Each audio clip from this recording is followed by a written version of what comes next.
Assalamu alaikum viewers. In this video we will study about silver, gold, platinum and non-metals and their properties. Let's start.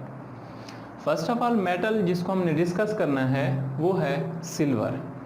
Silver जिसको हम क्या बोलते हैं, चांदी।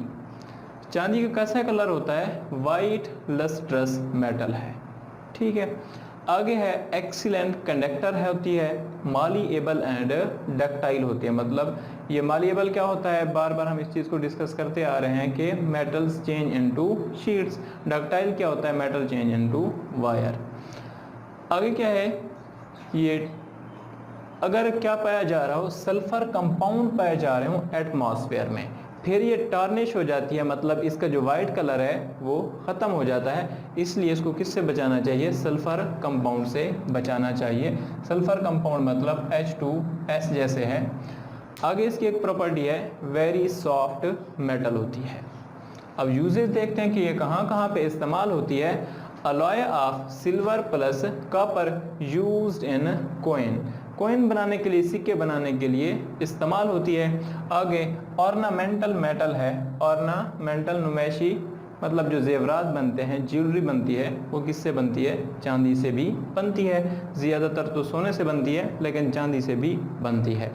एक और खसूसियत है हाई क्वालिटी मिरर, बहुत अच्छी क्वालिटी के अगर मिरर बनाने हो तो वो किससे बनते हैं, सिल्वर से बनते हैं, इसलिए मिरर इंडस्ट्री में भी इस्तेमाल होती है। आगे है फोटोग्राफी, फोटोग्राफी में भी ये इस्तेमाल होती है। नेक्स्ट है गोल्ड। गोल्ड का कलर कैसा होता है, येलो होता है। ये एक सॉफ्ट मेटल है, मोस्ट मॉलिएबल एंड डक्टाइल। ये तमाम मेटल, जितनी भी मेटल इस कायनात में मौजूद हैं, सबसे ज़्यादा मॉलिएबल एंड डक्टाइल जो है वो कौन सी है, गोल्ड है। इससे एग्जाम्पल आपको दी जा रही है, एक एग्जाम्पल है, अगर 1 ग्राम गोल्ड हो आपके पास तो आप उससे क्या बना सकते हो, 1.5 किलोमीटर वायर बना सकते हो। मतलब कितनी लंबी तार बना सकते हो, 1 ग्राम से 1.5 किलोमीटर लॉन्ग वायर। आगे क्या है, इनर्ट है, ये किसी चीज़ के साथ रिएक्ट नहीं करती, ना ही एटमॉस्फेयर के साथ रिएक्ट करती है, ना एसिड के साथ, ना बेसिस के साथ रिएक्ट करती है, इसलिए इसको बोलते हैं इनर्ट मेटल। आगे खसूसियत है not affected by acid base and atmosphere. आगे है ऑर्नामेंटल मेटल है। ऑर्नामेंटल क्या होती है, नुमाइशी। नुमाइशी मेटल जितनी भी हैं उनमें से ये क्या आती है, सरे फेरेस्ट होती है, गोल्ड इससे ज्वेलरी बनती है। नेक्स्ट है कॉइन्स बनाने के लिए, सिक्के बनाने के लिए इस्तेमाल होती है, और इसको हम प्योर फॉर्म में यूज़ नहीं कर सकते, बल्कि इसके क्या बनाना पड़ता है, हमें अलॉय बनाना पड़ता है, तब इसे यूज़ करते हैं, क्योंकि ये बहुत ज़्यादा सॉफ्ट होती है। किसके साथ अलॉय करते हैं इसको, कॉपर या सिल्वर के साथ अलॉय बनाकर, तब हम इसको इस्तेमाल करते हैं ज्वेलरी एंड दूसरे चीज़ों में। नेक्स्ट है प्लेटिनियम। प्लेटिनियम क्या होती है, ब्यूटीफुल होती है, स्ट्रांग होती है, फ्लेक्सिबल एंड रेजिस्टेंट टू टॉर्निश। मतलब ये आसानी से टूटती नहीं है, ये इसका मतलब है रेजिस्टेंट टू टॉर्निश। इन्हीं खसूसियात की बुनियाद पर इसको हम किस में इस्तेमाल करते हैं, ज्वेलरी में इस्तेमाल करते हैं।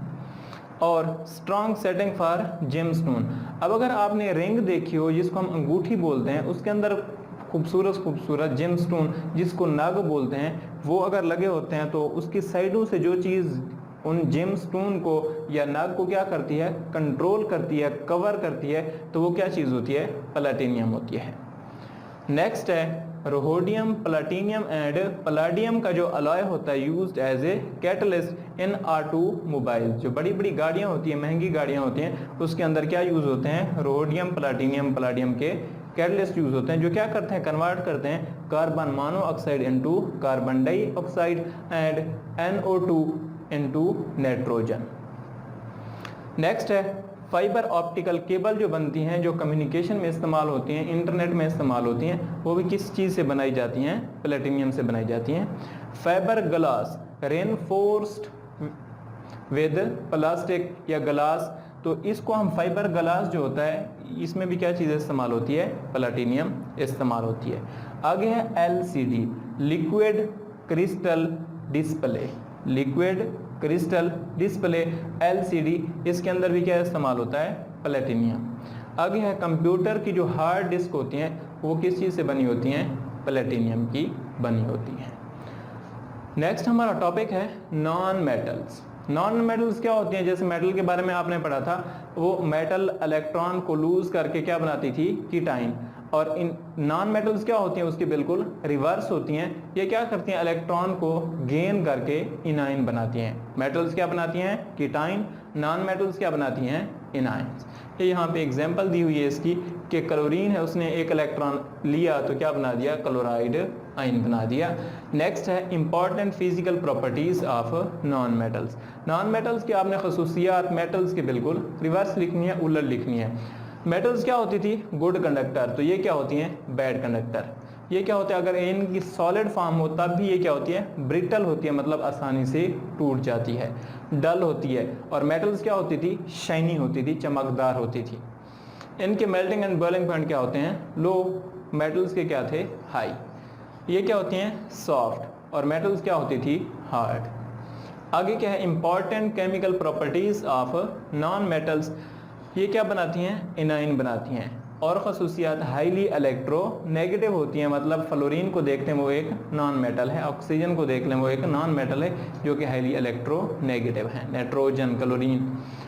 और इनका रिएक्शन नहीं होते, मतलब ये रिएक्ट नहीं करती डाइल्यूट एसिड के साथ, क्योंकि एसिड क्या होते हैं? इलेक्ट्रॉन डेफिशिएंट होते हैं, प्रोटॉन होता है मतलब उनके पास, तो उनको इलेक्ट्रॉन की ज़रूरत होती है, तो ये इसलिए एसिड के साथ रिएक्ट नहीं करती। और ये एसिडिक ऑक्साइड्स बनाती हैं। मेटल्स क्या बनाती थी? बेसिक ऑक्साइड ये बनाती हैं एसिडिक ऑक्साइड। नेक्स्ट हमारा टॉपिक है हैलोजन्स। हैलोजन पीरियोडिक टेबल में 7 ग्रुप 7A या 17A ग्रुप में पाई जाती हैं। तो ये हैलोजन्स कौन कौन सी हैं? Fluorine, chlorine, bromine, iodine. इनको क्या बोलते हैं? हैलोजन्स। ठीक है। अब इनकी क्या खसूसियत होती है? ये सॉल्ट फार्मिंग होती है, मतलब जब भी किसी कंपाउंड या मेटल के साथ रिएक्ट करती हैं तो क्या बनाती हैं? सॉल्ट बनाती हैं। Comparison of reactivity of halogens. अब हम क्या कर रहे हैं? कंपैरिजन कर रहे हैं कि हैलोजन्स में से कौन से ज्यादा रिएक्टिव है, कौन सा नॉन रिएक्टिव है या कम रिएक्टिव है। फ्लोरीन सबसे ज्यादा रिएक्टिव होता है, उसके बाद क्लोरीन रिएक्टिव है, उसके बाद ब्रोमीन, और सबसे कम रिएक्टिव जो होता है वो आयोडीन होता है। एस्टाटीन को हम यहाँ पे डिस्कस नहीं करते क्योंकि वो रेडियो एक्टिव है। आगे इनकी प्रॉपर्टी है oxidising property of halogens. Halogens की ऑक्सीडाइजिंग प्रॉपर्टीज को अगर हम डिस्कस करें तो वो क्या होगी कि ये एक दूसरे को निकाल देती हैं। फॉर एग्जाम्पल हमारे पास है पोटासियम आयोडाइड। जब हम इसको किससे रिएक्ट कराते हैं? ब्रोमीन के साथ रिएक्ट करेंगे तो ये क्या बनेगा? KBr बनेगा। मतलब ब्रोमीन ने क्या कर दिया? आयोडीन को यहाँ से निकाल दिया, तो ये क्या बनेगा? KBr। इसी तरह से अगर क्या है? KCl है और इधर क्या है? फ्लोरीन है, F2 है, तो ये क्या बनेगा? 2KF plus Cl2।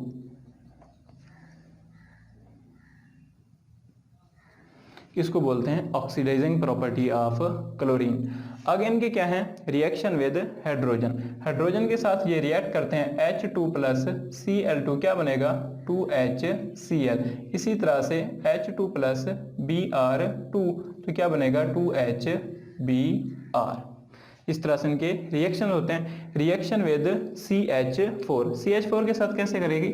CH4 plus Cl2 तो क्या बनता है? CCl4 बनता है, तो यहाँ पे लगा दें, बाकी 4HCl बनते हैं, 4 वाटर बनेंगे। ठीक है, तो ये वाला CCl4 बनता है जो हमारे काम का प्रोडक्ट है। आगे है रिएक्शन विद सोडियम हाइड्रोक्साइड। तो सोडियम हाइड्रोक्साइड का इनका रिएक्शन कुछ इस तरह से होता है कि एक तो बनता है NaCl NaOH प्लस Cl2 तो क्या बनेगा? एक बनता है NaCl और दूसरा बनता है NaOCl। अब आगे है significance of non metals. Non metal की खसूसियात। अब अगर ह्यूमन बॉडी को देखें तो वो टोटल 28 मतलब 28 एलिमेंट की बनी हुई है। हमारी मतलब इंसानी जिस्म जो है ये सारा बना हुआ है 28 एलिमेंट का, लेकिन 4 एलिमेंट जो है वो 96% बनाते हैं ह्यूमन बॉडी का। वो 4 कौन कौन से हैं? ऑक्सीजन है, ये 65% होता है हमारी बॉडी में, कार्बन 18% होता है, हाइड्रोजन 10% होता है, नाइट्रोजन 3% होता है। ये सारे मिलकर, चारों मिलकर 96 बनाते हैं, जो कि सारे के सारे नॉन मेटल्स हैं। आगे है एग्जिस्टेंस ऑफ लाइफ, कि लाइफ जो एग्जिस्ट कर रही है इस ज़मीन के ऊपर, तो वो किसकी वजह से है? इस कार्बन डाइऑक्साइड की वजह से, क्योंकि कार्बन डाइऑक्साइड को पौधे, प्लांट इस्तेमाल करते हैं for the synthesis of their food, मतलब वो शुगर बनाने के लिए वाटर और कार्बन डाइऑक्साइड को कंबाइन करते हैं तो क्या बनता है? शुगर। फिर प्लांट्स क्या करते हैं? हमें बहुत सारी चीज़ें प्रोवाइड करते हैं, सब्जियां, फल, एटसेट्रा। और ऑक्सीजन हम क्या करते हैं? ये भी प्लांट हमें प्रोवाइड करते हैं, जो हम यूज़ करते हैं फॉर रेस्पिरेशन। ये भी तमाम क्या हैं? नॉन मेटल्स हैं। आगे है मेंटेनेंस ऑफ लाइफ। अब लाइफ अगर मेंटेन की हुई है कि कोई लोग 100 साल जीते हैं, कोई 120 साल, कुछ 60 साल, 70 साल, तो ये किसकी वजह से होता है? ये जो हम फूड खाते हैं जो कि है carbohydrates, fats, proteins, nucleic acid, ये तमाम किस चीज़ को करते हैं? लाइफ को एग्जिस्ट करने में, मेंटेन करने में मदद देते हैं। नेक्स्ट है सेफ्टी ऑफ लाइफ, कि ये ज़िंदगी इस ज़मीन के ऊपर कैसे बची हुई है। जैसे कि आप देखते हैं जब बारिश हो रही हो तो आसमानी बिजली गिरती है बाज़ औक़ात, तो वो क्या होता है बेटा? उसको नाइट्रोजन प्रोटेक्ट करता है, क्योंकि नाइट्रोजन एटमॉस्फेयर में 78% मौजूद है, तो वो क्या करता है? सेफ्टी ऑफ लाइफ में इम्पॉर्टेंट रोल प्ले करता है। नेक्स्ट है कम्युनिकेशन इन लाइफ। कम्युनिकेशन मतलब एक जगह से दूसरी जगह लोगों का मूव करना, या एक जगह के लोगों का दूसरी जगह जाना, ये क्या होता है? कम्युनिकेशन। इसके लिए क्या यूज़ की जाती हैं? ऑटोमोबाइल्स यूज़ की जाती हैं। तो ऑटोमोबाइल्स किसके ऊपर चलती हैं? फॉसिल फ्यूल्स, मतलब फ्यूल जो है वो क्या है? पेट्रोल है, डीजल है, केरोसिन ऑयल है, ये तमाम किस चीज़ के बने होते हैं? कार्बन एंड हाइड्रोजन, और ये दोनों क्या हैं? नॉन मेटल्स हैं। नेक्स्ट है पॉलीमर। पॉलीमर जैसा कि पीवीसी, पॉलीविनाइल क्लोराइड प्लास्टिक जो हम घरों में इस्तेमाल करते हैं, पाइप्स हो गए, ठीक है, ये तमाम किस चीज़ की बनी होती हैं? नॉन मेटल्स की। नेक्स्ट है major portion of atmosphere, ocean and earth crust. अगर ओशन को देखें तो वो 86% किस चीज़ का बना हुआ है? हाइड्रोजन का, ऑक्सीजन का, ठीक है। और 65% क्या है?